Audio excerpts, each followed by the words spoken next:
देखिए 8 तारीख को फुलवारी शरीफ थाना अंतर्गत 2 छोटी बच्चियों का अपहरण हो गया था और बाद में 9 तारीख को सुबह जो है उनका उसमें से एक बच्ची घायल अवस्था में और एक दूसरी बच्ची मृत अवस्था में मिली थी। इस संबंध में फुलवारी शरीफ में FIR अंकित करके ASP फुलवारी के नेतृत्व में एक टीम का गठन किया गया था, जिसमें IPS प्रोफेसर दीक्षा और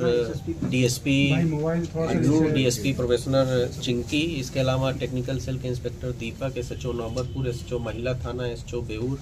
और कई ऑफिसर्स लगाए गए थे। उसके बाद जो है हम लोगों ने कई वैज्ञानिक तरीके से और जो हमारा ट्रेडिशनल तरीका है इन्वेस्टिगेशन का, लोकल लेवल पर जाके मल्टीपल टीम्स बना के हम लोगों ने वहाँ की स्थानीय जो छोटी बच्चियाँ थीं, जो महिलाएं थीं, उन लोगों से बात की और उसके बाद जो है जो इन्फॉर्मेशन मिली थी उसके आधार पर, संदेह के आधार पर हम लोगों ने 2-3 लोगों को जो है पूछताछ के लिए ले आए थे। पूछताछ के क्रम में जो है इस पूरे मामले का उद्भेदन हुआ है और अभी तक जो बात आई है वो ये है कि एक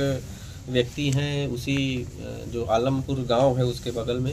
लगे हुए गांव है, वहाँ देवानंद राय उर्फ भोकलू, उनके द्वारा ये घटना कारित की गई है। अनुसंधान के क्रम में हम लोग जो घायल बच्ची है उससे भी जब लगातार एम्स में हमारी जो IPS प्रोफेसर है दीक्षा और DSP जो इस केस की चीफ IO हैं अन्नू, ये पूछताछ कर रही थी, तो बच्ची भी बार बार एक ही व्यक्ति की बात बता रही थी। हालांकि उसने 2 महिलाओं की बात की, लेकिन हम लोग को शुरू से ये संदेह लग रहा था कि महिलाओं की इसमें भूमिका नहीं होगी। तो बाद में अनुसंधान में यही बात आया कि इस एक व्यक्ति द्वारा ही ये घटना कारित की गई है। घटना का जो विवरण है वो ये है कि दोनों बच्चियां जो है वो जो गोबर से बना जो है उपला होता है, गोईठा जिसको लोकल लैंग्वेज में बोलते हैं, उसको लेने के लिए घर से निकली थी और ये व्यक्ति जो अभियुक्त हैं जिनको गिरफ्तार किया गया है, इनके घर के पास गई थी, इनसे पूछा तो इन्होंने दोनों बच्चियों को ये बताया कि घर में गोईठा नहीं है, खेत में है आगे।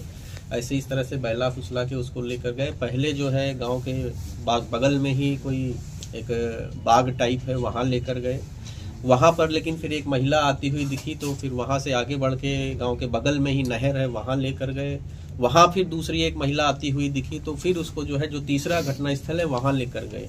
क्योंकि उस दिन काफ़ी कोहरा था, हम लोगों ने जो 1-2 CCTV फुटेज देखा है उसमें भी काफ़ी कोहरा है, जिसकी वजह से कहीं कुछ स्पष्ट दिखाई नहीं दे रहा है, इसलिए किसी ने इनको घटना करते हुए नहीं देखा। और इसके बाद जो है उसी घटना पर इनके जो मृत बच्ची है उसके साथ जो है फोर्सफुली जो है रेप किया गया और जो दूसरी इंजर्ड बच्ची है उसके साथ भी करने का प्रयास किया गया और बाद में जो है जो घायल बच्ची थी, जो मृत बच्ची थी, उसको वहीं बगल में ही जो निर्माण कार्य से कुछ सीमेंट के टूटे हुए ब्लॉक्स थे उससे उसके सर में, दोनों बच्चियों के सर में मारा गया, जिसमें से एक बच्ची की मृत्यु हो गई और दूसरी बच्ची को भी मृत जानकर ही इनके द्वारा वहां छोड़ा गया था।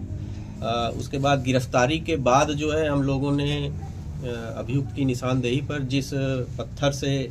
बच्ची को मारा गया था उस पत्थर को भी बरामद कर लिया है कल रात में और उस पत्थर पे भी काफ़ी खून लगा हुआ पाया गया है, जिसको हम लोग जब्त करके फर्दर FSL जांच के लिए बेच रहे हैं।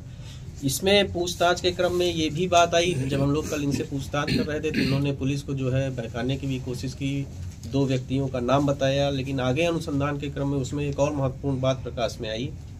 कि जिस व्यक्ति का ये नाम बता रहे थे, जो बता रहे थे कि इनके साथ घटना में शामिल है,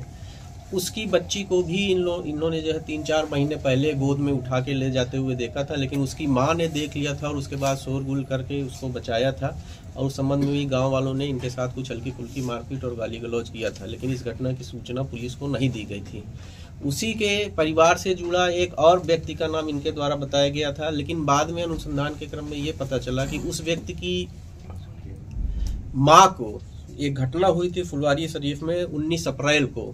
जिसमें फुलवारी शरीफ में केस नंबर 590-23 अंकित है, जिसमें एक 72 साल की महिला को वो अपने घर के दलान में सोई हुई थी, वहाँ से घर से खींच के जो है उसको ले जाया गया था और उसके बाद उसका शव जो है मिला था। उसमें भी उसके सर पे पत्थर से मार के या किसी मजबूत चीज़ से मार के उसकी हत्या कर दी गई थी। पूछताछ के क्रम में अभियुक्त ने उस घटना में भी अपनी संलिप्तता अकेले ही करने की बात बताई। उस घटना में भी हम लोग को काफ़ी आश्चर्य होता रहा, क्योंकि 3 अलग अलग जगह ब्लड पाए गए थे। तो हम लोग उससे पूरी घटना को समझ नहीं पा रहे थे कैसे 3 अलग अलग जगह ब्लड पाए। लेकिन अभियुक्त ने पूछताछ में जब पूरी बात बताई तो उस महिला को ये जो है, पहले उसको जो है एक प्लास्टिक के पाइप से मारा, जब वो अर्धचेतन अवस्था में हो गई तो उसको